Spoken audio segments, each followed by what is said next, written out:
The Something You Should Know podcast today is sponsored by Boostability.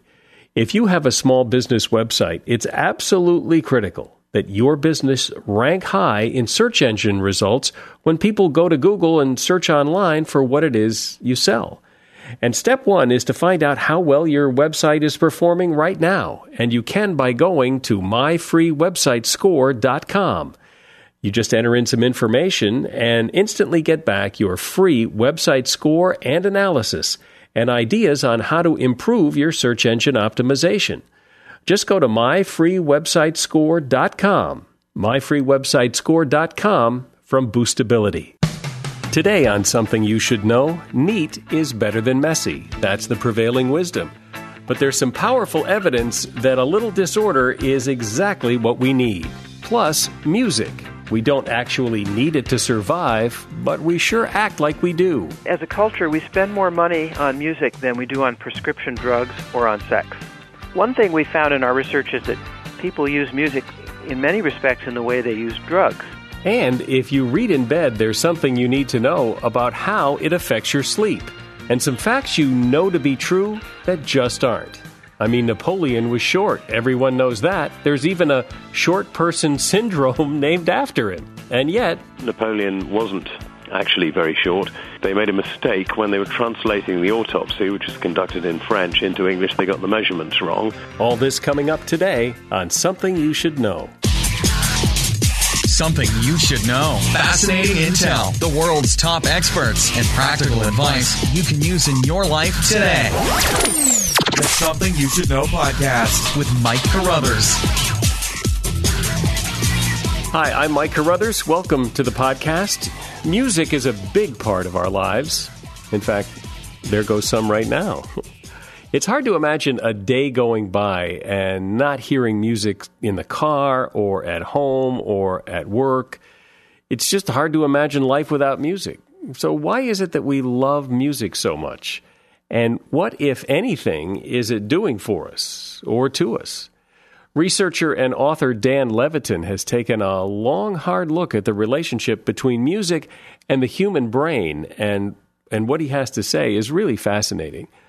Also, and this is something that's always bothered me, we live in a culture that prizes neatness. We're always telling messy people that they should be more neat, and we're never telling neat people that they should be more messy. But maybe neatness isn't all it's cracked up to be. We'll explore that. And how reading in bed affects your sleep, both in good and bad ways. Plus, there are some things that I am sure you know to be true that actually are not true. For example, an octopus has 8 legs, right? No, actually, that's wrong. That the Wright brothers were the first people to fly? No, wrong again. And here's an odd one. Remember the movie Goldfinger, the actress who was painted gold? Well, for years there's been this rumor that she had died, that somehow the gold paint smothered her skin so her skin couldn't breathe, and that killed her. You believe that? Again, it's false. And wait till you hear the real story. All of this is coming up. Now, I'm asking as we launch this podcast, Something You Should Know, if you wouldn't mind leaving a rating and review on iTunes. It helps us out. It gets us more visibility, and it gets us more listeners, and it just really helps. And in exchange for doing that, you would be eligible to win a $100 Amazon gift card that we are giving away every week to somebody who leaves a rating and review and then emails me a screenshot of that rating and review. If you will do that, and you just email it to info@somethingyoushouldknow.net, and then you're automatically eligible to win that week's $100 gift card from Amazon.com. And now the first subject today is neatness. So much has been written about the need for neatness and order in your environment, and that having a neat and orderly environment is good for your efficiency and creativity. Yeah, well, maybe. But researchers at the University of Michigan say that environmental disorder actually stimulates creativity. In a study, they had students complete tasks that involved coming up with new ideas. And the ones who had the greater number of ideas and the more innovative ideas had been working in a more messy environment. Now, it's not necessarily black and white, that you're either neat or messy. Turns out that total chaos is probably not a good environment to be efficient and creative. But for many people, neither is total, sterile, perfectly neat. A little disorder may be just what you need. And that is something you should know. Now, my first guest today is here to talk about music. There's a good chance that you like music. There's some music you like and probably some music you don't like. But music is everywhere. So what is it about music that makes it so important to people? My guest is Dan Levitin. He is a researcher and a writer, and his book on this topic is called This Is Your Brain on Music. And so, Dan, first of all, I've heard, when maybe it was from you that I heard this, that every culture on Earth and every culture throughout history has had some sort of music. True? Well, wherever there are people, there seems to be music. As far as we know, music is characterized by its ubiquity and its antiquity. Every known culture on the planet today has music, and that seems to have been so for as far back as we know. Why do you suppose that is? Music seems to have something fundamentally to do with who we are as a species, but we don't really know why. We can speculate that it may have had some evolutionary advantage. One possibility is that music signified sexual fitness and cognitive, physical, and mental flexibility in the way that the peacock's tail signifies sexual and physical fitness.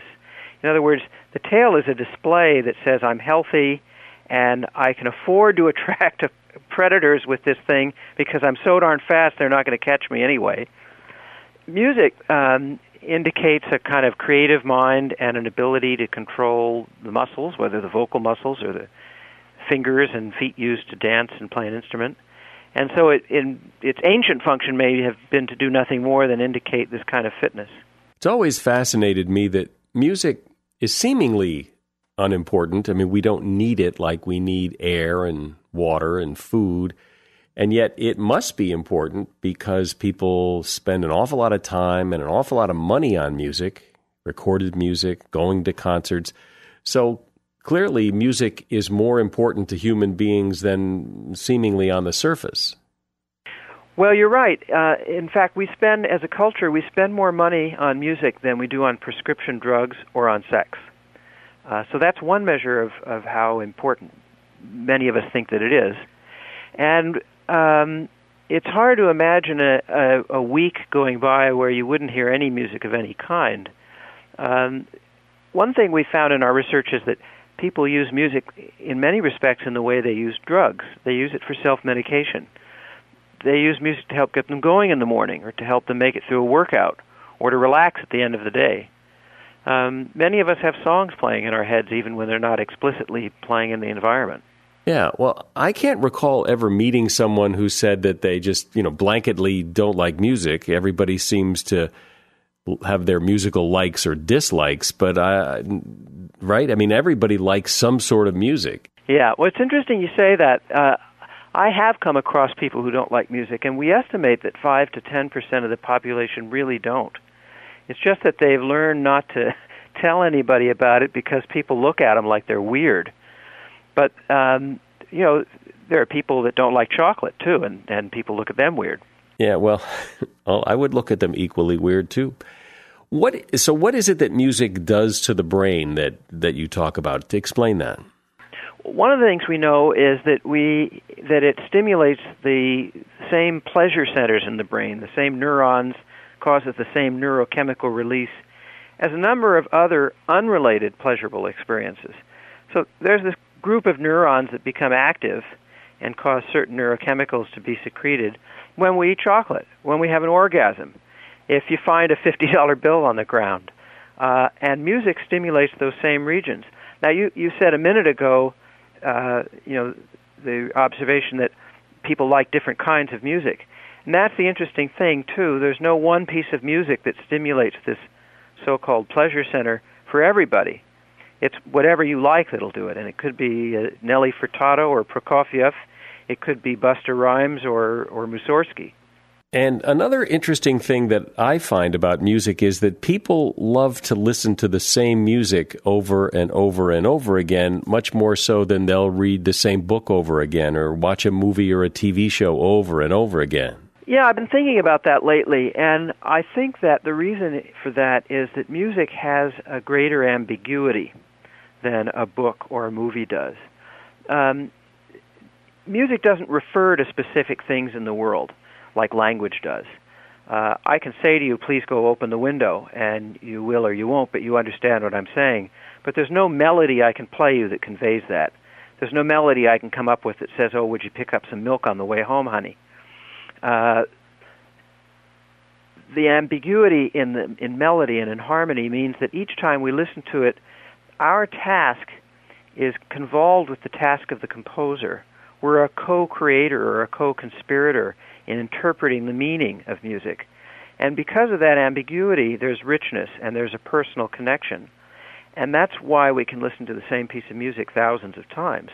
It can mean something different to us each time because it was inherently ambiguous. In that respect, it's more like poetry. People who like a poem can read the poem hundreds of times. But you're right, most people wouldn't read a book 100 times. Well, and it's interesting how, at least for me, and I'm sure it's other people too, when I hear a song, it can immediately bring up a lot of old memories from my past. Yeah, that's another interesting thing about music, and in that respect, it's like smells. What we've learned about the neurobiology of memory is that it seems as though almost everything that's happened to you gets encoded in memory. The tricky part, the hard part, is getting it out, trying to find a unique memory cue that will find that one memory and not find a whole bunch of other ones, to pull out the one memory. And the reason music and smells do that so well is that they tend to be associated with a particular time and place. More so some songs than others. Happy Birthday isn't going to be an effective retrieval cue because we hear it all the time, or the national anthem. But Happy Birthday sung by a particular person, your grandfather, yeah, that'll bring up a particular memory. So what else about music have you found in your work regarding how music influences or affects the brain? Well, one of the things I try to do in the book is cover 10 or 15 years of research and make it entertaining and palatable to people who haven't really had a background in science or in music, for that matter, and want to know what's going on with the current state of scientific knowledge. And we've learned a lot. Almost every area of the brain that we've mapped is involved in musical activity. Different areas depending on the activity. Different areas for listening versus performing, or for composing or imagining.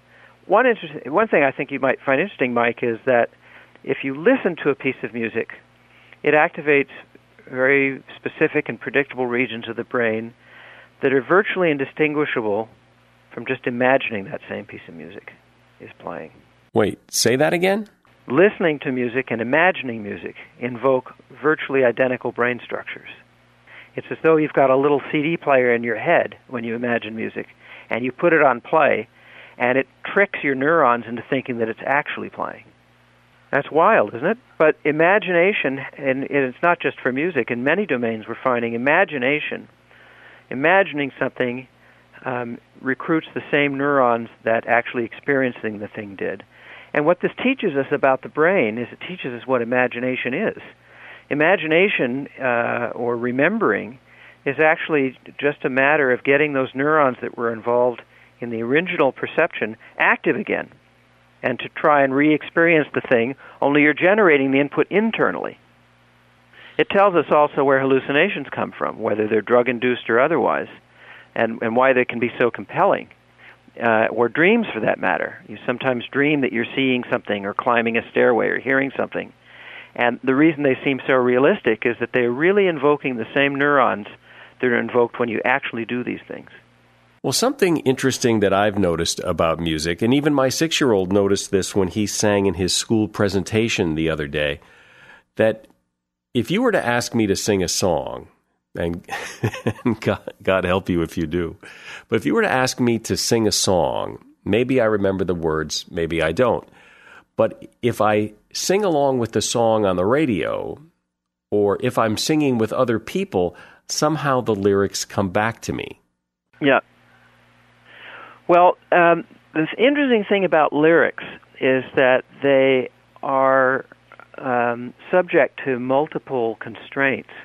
So songs rhyme. So if I say to you, if I sing to you or say a certain lyric, and it's a rhyming scheme, there are only a certain number of words that are going to fit. Bee-bop-a-lula, she's my baby. Bee-bop-a-lula, I don't mean... Maybe. Gotta be, right? So you don't have to... we think that we're remembering all the words, but we don't actually have to remember all of them. Some of them are constrained, and they're not just constrained by rhyming, but melodies have certain patterns of accents and certain rhythms, and those constrain the number of syllables. This is the reason why before there was written language, for thousands of years, humans passed on stories and oral traditions and warnings about dangerous things or lessons about where a watering hole was. They passed these on through song. The Old Testament, as you probably know, was passed on before it was ever written down through song. And the song provides all these constraints to really help your memory. So is there any difference in the brain between a person who's a songwriter and someone who's not? Well, this is something that's interested me, too. I often wondered if, when you take somebody like Aretha Franklin, who I think is just a tremendously soulful singer, does she have a different brain? Does she have like a soul switch that I don't have? Right? If I could get that part of her brain in mind, would I be able to sing that well? There is evidence, the brain is shaped by experience, so everything that happens to you changes the wiring of your brain in some way. Good things and bad things, foods you eat, plays you see, exercise that you do. We call it learning, these brain changes. When something happens to you, your brain accommodates and gets connections to represent that experience. And musicians' brains do change. Somebody who learns to play a musical instrument, certain regions of their brain that control motor activity and muscle movement increase in size. Somebody who plays drums is going to have an increase in size in different regions of the brain than somebody who plays, say, violin. On the other hand, there's no evidence that the musician brain starts out different. It seems just to be a matter of training. So although we don't know why not everybody can become an Aretha Franklin or a Sting or a Rachmaninoff, it doesn't seem as though they started out with a different brain to begin with, at least not one that we've been able, not in ways that we've been able to ascertain. Well, I think of like Lennon and McCartney. I mean, how does anybody write that many great songs? Yeah, well, that you get these musical geniuses. But are they? Well, I'm awed by what they do, and I think time will tell whether 100 years from now we're still hearing their songs the way we still hear Stephen Foster's "Oh Susanna." Will they last? That's a question only history can tell. In a more general theory of art, there has to be a convergence between the technology available, what's going on in the artistic movement, and the abilities of a particular person. So. What I mean by that is that Picasso became famous, among other things, for helping usher in the birth of Cubism. If he had been born 100 years earlier or 100 years later, we don't know if he would have become as well known. There was this convergence where what he was able to do, or the way that he saw the world, or the way that he was able to represent painting, given what was going on at the time in the painting community, just sort of struck a chord, so to speak. And Lennon and McCartney were certainly writing at the right time for what they could do. Timing is everything. It is. So what about the benefits of music? Is there any evidence that music is good for your health? It sure is good for helping people to cope with difficult situations if they're among the 90% of people who like music and find comfort in it. So there's evidence that people who are going through trauma, psychological trauma, can do better if they have access to music, if they can control the music they're listening to, if they can choose it, if they can find music that they find soothing. Some women came up to Joni Mitchell recently, the singer-songwriter, and told her, thank God we had you in the 70s, because before there was Prozac, we had your album Blue to listen to, and it comforted us. And I hear these kinds of stories all the time.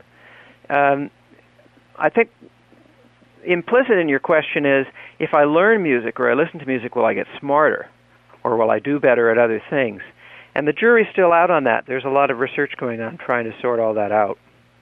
But we've heard these stories that, like if you play a certain kind of music to your unborn child, or if you play certain kinds of music while you're doing certain tasks, that makes you smarter and better and perform well. It's a complicated story, Mike. There was one well-publicized study that turned out to be poorly done, and it was debunked. The Mozart makes you smarter. 20 minutes of Mozart will give you a higher IQ. That stuff's been debunked. The studies which wasn't done very well. But there is evidence that children who learn to play an instrument early, like before the age of 7 or 8, do better in a number of mental tasks, that their thinking might actually be sped up. They might be faster information processors in general. In that respect, it's like learning a second language. Second language learners are often faster at a host of things. Well, in a way, it is another language, isn't it? I think so, and I think that's the explanation for it too. So music is really it's more than just something to dance to. I mean, it plays an important role in lots of areas of our lives. And I appreciate you taking the time to explain it so well. Thanks, Dan. Dan Levitin is author of the book, This Is Your Brain on Music. There's a link to his book and his website on our website, somethingyousshouldknow.net. Coming up, we're going to talk about the effects that reading in bed has on your sleep, both good and bad, and facts that you know that you swear to God are true that turn out to be completely false. All that's coming up next. Our podcast today is sponsored by Boostability, a leader in search engine optimization for small business. If you have a small business or maybe a home-based business where your website really is your business, there's nothing more important than having your website rank high when people search online for what you sell. When they go into Google and type that they're looking for whatever, you need to make sure that your business website comes up high in those search engine results. It's called search engine optimization, and it's what Boostability does. They help thousands and thousands of small business clients rank high when people search for what they sell. Real search engine optimization is not something you just do once or it's just a plug-in you add to your website. It's an ongoing process, and nobody does it better than Boostability. I've watched them work up in their offices in Utah, and it's really amazing all the work they do for their clients. Now, they have a website you can go to called myfreewebsitescore.com. And what you do is pretty cool. You just put in the information about your website, and they immediately give you back your website score and analysis. It tells you how well your website performs now, search engine optimization-wise, and you'll get some ideas on what you can do to improve your search engine optimization. It's really easy. You just go to myfreewebsitescore.com and put in the information. Doesn't cost a dime. myfreewebsitescore.com from Boostability. There's a British television show called QI, as in quite interesting, and it's all about knowledge that you never knew. And out of that television show have come a couple of fascinating books, the Book of General Ignorance and the second book of General Ignorance.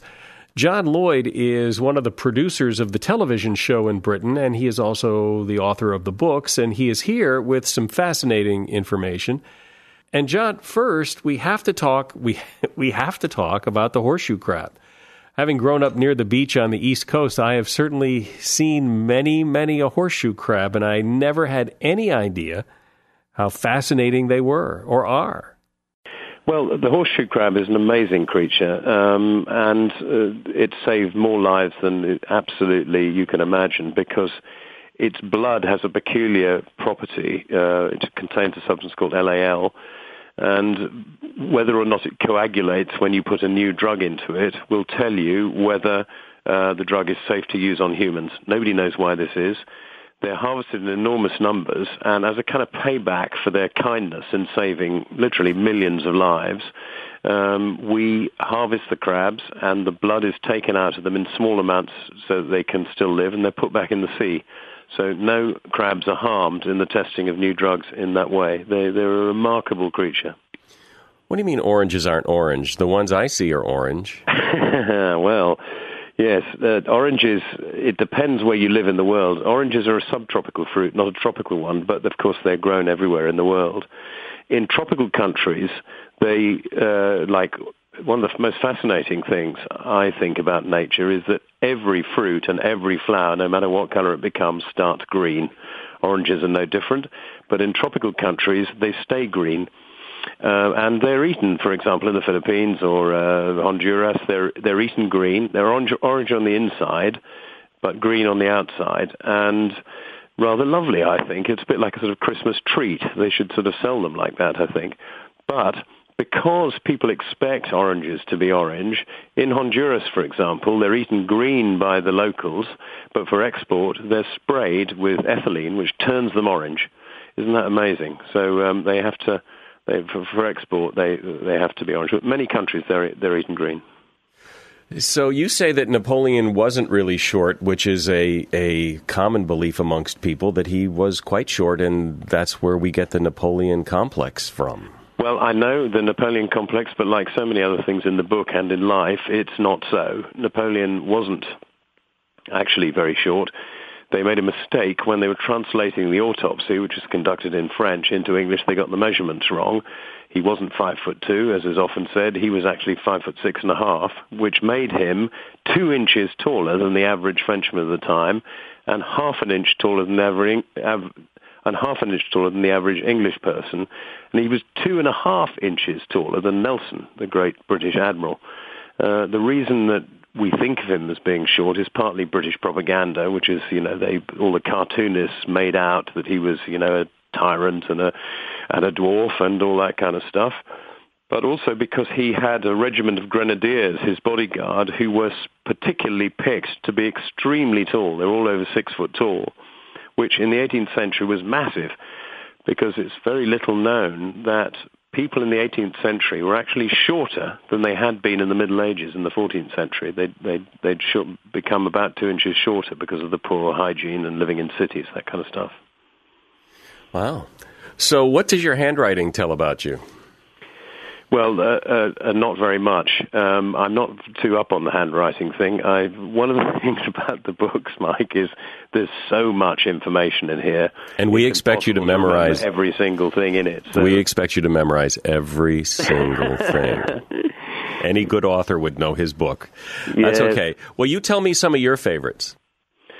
Okay, well, I certainly got a few of those. We love the fact that English isn't the official language of the United States. In fact, it's not even the official language of England or Australia, I suppose, because there was never any need to make something that was generally obvious. But certainly nowadays, Spanish perhaps ought to be an official language of the United States. English is certainly an official language of Canada, along with French.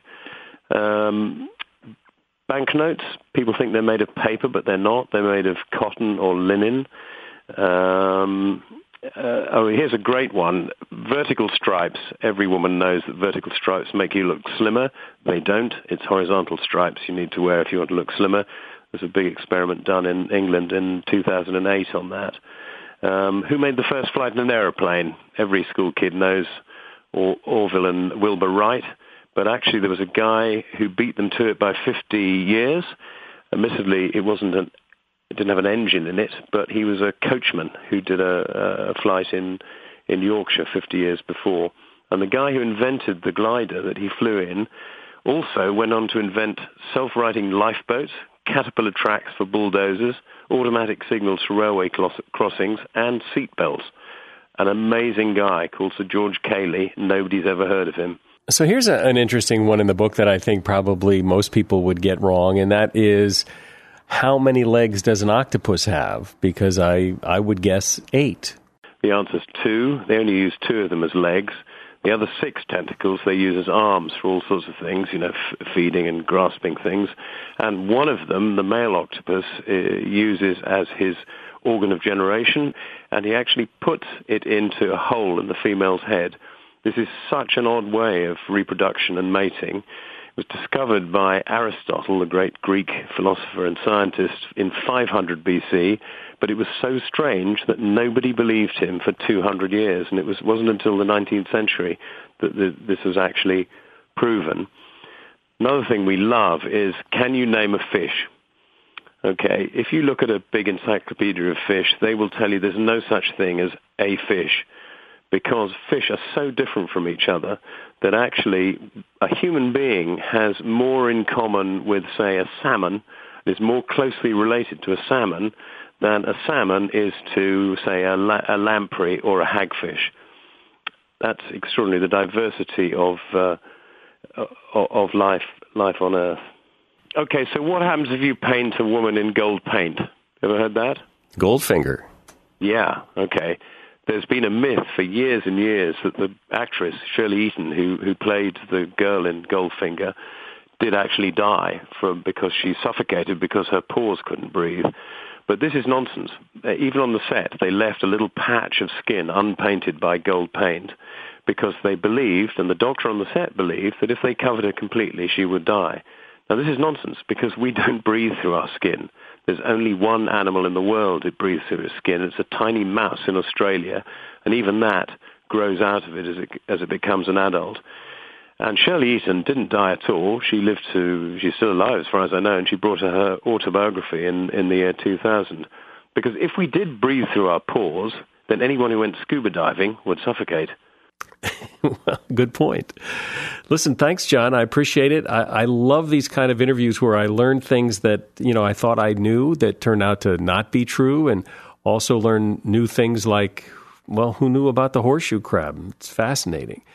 Thanks again, and best of luck with the television show. John Lloyd is the author of the General Book of Ignorance and the Second General Book of Ignorance, both of which are based on a television show in Britain that John is the producer of, called QI. And finally today, reading in bed. It's fine to read in bed if you're reading and turning real paper pages, but a new study says that ebooks and tablets and phones are bad for bedtime and seriously disturbing your sleep. Harvard sleep expert Charles Zeisler says this technology is ruining our natural 24-hour day and forcing us to turn in later and experience serious disrupted sleep patterns. Sleep disorders are statistically on the rise, and most experts agree that ebooks and late-night technology are playing a significant part in that trend. Reading from a paper source like a book or a magazine with a traditional lamp lighting it up is much less disruptive to your system than those backlit LED or blue-based lights that you find lighting up your ebook reader, your Kindle, your laptop, your computer, whatever. So if you're going to read in bed, it's best to read a real book. Something You Should Know has been sponsored today by Boostability. If you have a small business website, you need to make sure that when people search for what you sell online, that your website show up high in the search engine results. That's what Boostability does. And you can find out how your website performs right now by going to myfreewebsitescore.com and instantly get your free website score and analysis with ideas on how to make your website perform better on online searches. Go to myfreewebsitescore.com